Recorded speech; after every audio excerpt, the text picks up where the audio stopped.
இந்த மாதிரி ஹைட்ரோசல்ஃபிங்ஸ் இருக்கிறதுனால என்னென்ன ப்ராப்ளம் ஏற்படும் அப்படின்னு பார்த்தோம்னா, ஒன்று நம்ம ஆல்ரெடி சொன்ன மாதிரி இன்ஃபர்டிலிட்டி இருக்கலாம். அது வந்து பிளாக், அந்த குழாயில் ஒரு பிளாக் ஏற்படுத்தி அதனால் இன்ஃபர்டிலிட்டி வரலாம். இன்னொன்று, இப்போ ஒரு சைடில் ஹைட்ரோசல்ஃபிங்ஸ் இருக்குது, இன்னொரு டியூப்பில் ஹைட்ரோசல்ஃபிங்ஸ் எதுவும் இல்லை, நார்மலாக இருக்குங்கிற பட்சத்தில் நம்மளுக்கு நார்மலாக கூட கன்சீவ் ஆகலாம். பட் ப்ரெக்னென்சியில் மிஸ்கேரேஜ் ஆகிறதுக்கு, அபார்ஷன் ஆகிறதுக்கு கூட சான்சஸ் அதிகமாக இருக்குது.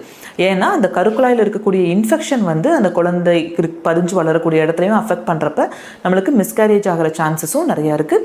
இல்லை உள்ள கருக்குழாயில் கர்ப்பப்பையில் வந்து டியூப்பில் பிளாக் இருக்கிறதுனால கர்ப்பப்பையில் பதிஞ்சு வளராமல் குழந்தை வந்து அந்த கருக்குழாயிலேயே பதிஞ்சு வளர்கிறதுக்கும் சான்சஸ் இருக்குது. அது பேர் வந்து எக்டோபிக் ப்ரெக்னென்சி. ஸோ இந்த மாதிரியான காம்ப்ளிகேஷன்ஸ் வர்றதுக்கு சான்சஸ் நிறையா இருக்குது.